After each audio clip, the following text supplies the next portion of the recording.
Assalamualaikum warahmatullahi wabarakatuh. Salam sejahtera bagi kita semua, mahasiswa Universitas Terbuka dimanapun Anda berada. Selamat berjumpa kembali pada tutorial online Psikologi Belajar Mengajar, materi inisiasi pertama, Psikologi Belajar Mengajar, Fakultas Sains dan Teknologi Universitas Terbuka, bersama saya Dwi Meliana Lisawati.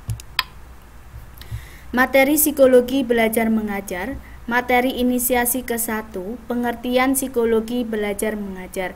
Cakupan materinya, yang pertama pengertian psikologi, yang kedua fungsi ilmu psikologi, yang ketiga pengertian psikologi belajar mengajar, yang keempat fungsi psikologi belajar mengajar.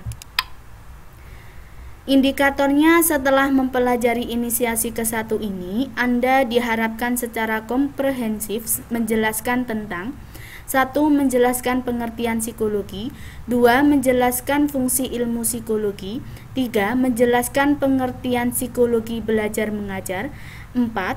Menjelaskan fungsi psikologi belajar mengajar. Kajian materi dalam pengertian psikologi belajar mengajar. Yang pertama pengertian psikologi, yang kedua fungsi ilmu psikologi, yang ketiga pengertian psikologi belajar mengajar, yang keempat fungsi psikologi belajar mengajar. Pengertian psikologi belajar mengajar. Istilah psikologi berasal dari bahasa Yunani, yaitu psikologi, yang merupakan gabungan dari dua akar kata, yaitu psiki dan logos. Psiki berarti jiwa dan logos berarti ilmu. Secara harafiah, psikologi diartikan sebagai ilmu jiwa. Psikologi adalah ilmu pengetahuan yang menyelidiki, mempelajari tingkah laku manusia, baik sebagai individu maupun dalam hubungannya dengan lingkungannya. Dengan demikian, psikologi dapat diartikan sebagai berikut. Psikologi adalah ilmu pengetahuan yang menyelidiki dan membahas perilaku organisme atau hewan dan manusia, yang terdiri dari perilaku terbuka dan perilaku tertutup, baik organisme tersebut sebagai individu maupun kelompok, dalam hubungannya dengan lingkungan. Manusia mengubah perilakunya melalui proses belajar. Seseorang yang tidak tahu akan menjadi tahu segala sesuatu apabila dia melakukan proses belajar. Melalui proses belajar, seseorang akan memperoleh kemampuan untuk berani mempertimbangkan dan mencoba hal-hal yang baru.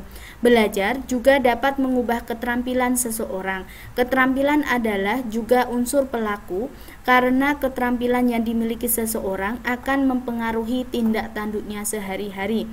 Keterampilan adalah unsur perilaku yang berkaitan dengan gerak fisik seseorang yang mudah sekali diamati oleh orang lain. Pendidikan yang berasal dari bahasa Inggrisnya education sebenarnya berasal dari bahasa Latin educare, yang terdiri dari dua akar kata e dan ducer.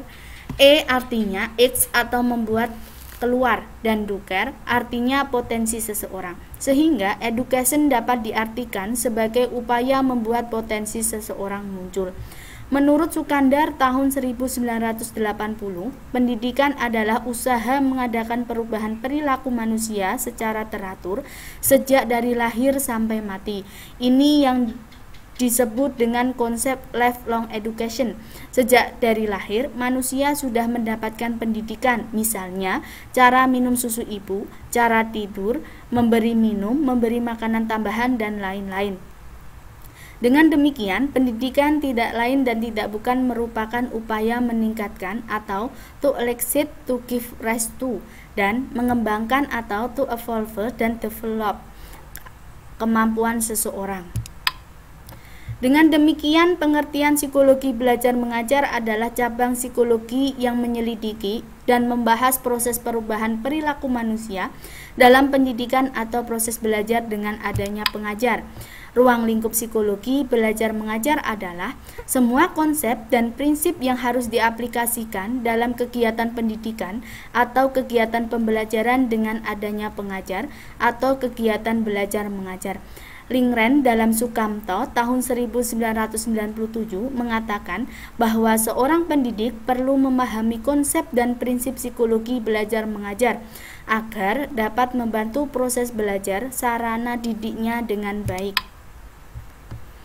Mendidik adalah menghidupkan proses belajar sasaran didiknya. Mendidik di sekolah namanya mengajar, yaitu membantu proses belajar muridnya. Mendidik di perguruan tinggi namanya memberi kuliah, yaitu membantu proses belajar mahasiswanya. Mendidik dalam pelatihan namanya melatih, yaitu membantu proses belajar peserta pelatihannya. Mendidik dalam penyuluhan pertanian namanya penyuluh, yaitu membantu proses belajar petani. Mendidik dalam pesantren namanya mengajar santri, yaitu membantu proses belajar santrinya. Mendidik anak di rumah namanya mengajar anak, yaitu membantu proses belajar anaknya. Selanjutnya kita akan membahas tentang hakikat proses belajar. Kegiatan belajar tidak lepas dari kehidupan sehari-hari manusia. Hampir sepanjang hidupnya, manusia mengalami proses belajar. Kongfucu, seorang filosof Cina, mengatakan belajar adalah intisari dari hidup. Ini berarti bahwa tiada kehidupan manusia tanpa belajar. Dalam hidupnya, manusia selalu menjumpai masalah. Tidak ada manusia yang hidup tanpa masalah. Untuk dapat mengatasi masalah, manusia membutuhkan kemampuan, dan untuk mendapatkan kemampuan diperlukan belajar. Pada hakikat proses belajar, terdapat gambar satu tentang proses belajar manusia. Masalah itu berkaitan dengan manusia. Manusia akan memperoleh dengan proses belajar.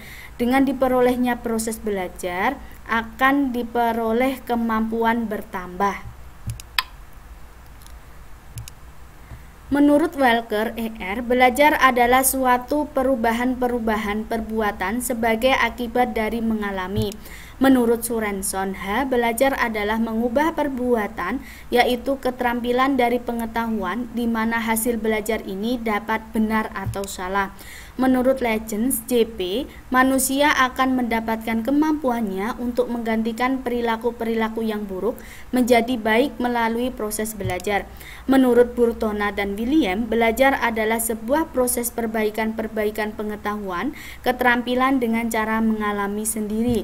Menurut Shirley O'Howle, belajar adalah proses aktif yang menghasilkan perubahan perilaku baik pengetahuan, keterampilan, dan perasaan. Dari kelima tokoh tersebut dapat disimpulkan definisi proses belajar terdapat unsur-unsur. Yang pertama, perubahan perbuatan perilaku atau keterampilan atau pengetahuan keterampilan dan perasaan atau sikap.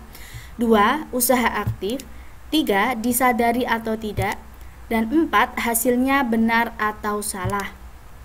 Dengan demikian, proses belajar adalah usaha aktif seseorang yang dilakukan secara sadar atau tidak untuk mengubah perilakunya yang meliputi pengetahuan, sikap, dan keterampilan di mana hasilnya bisa benar atau salah.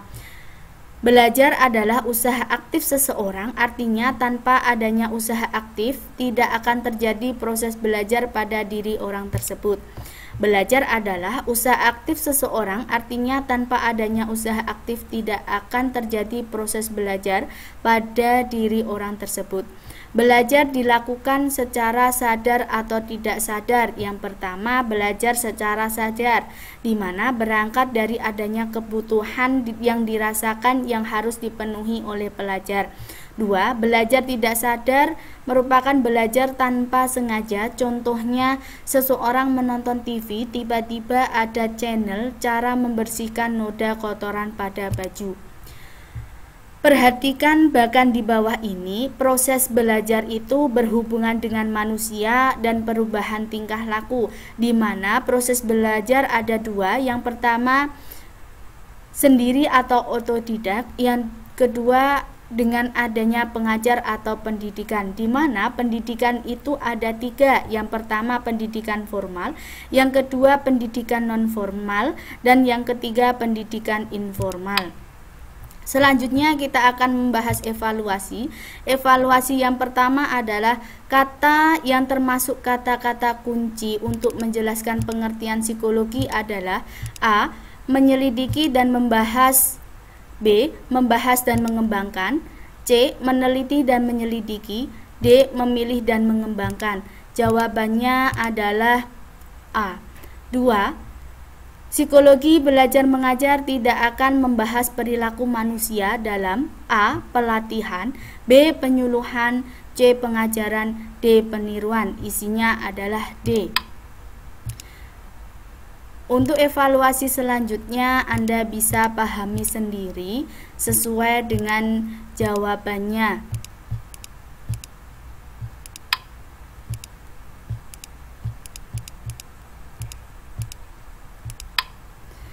Selanjutnya, daftar pustaka. Referensi utamanya adalah Patmowiharjo HR Sujianto tahun 2019 pada bukunya BMP Psikologi Belajar Mengajar, Tangerang Selatan, Universitas Terbuka.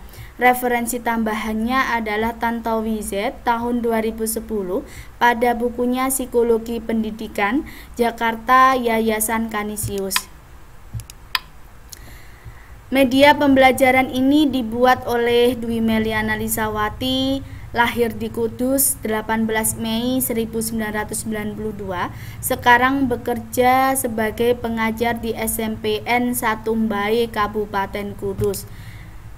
Terima kasih, semoga materi inisiasi pertama ini dapat dipahami oleh mahasiswa Universitas Terbuka dimanapun Anda berada. Wassalamualaikum warahmatullahi wabarakatuh.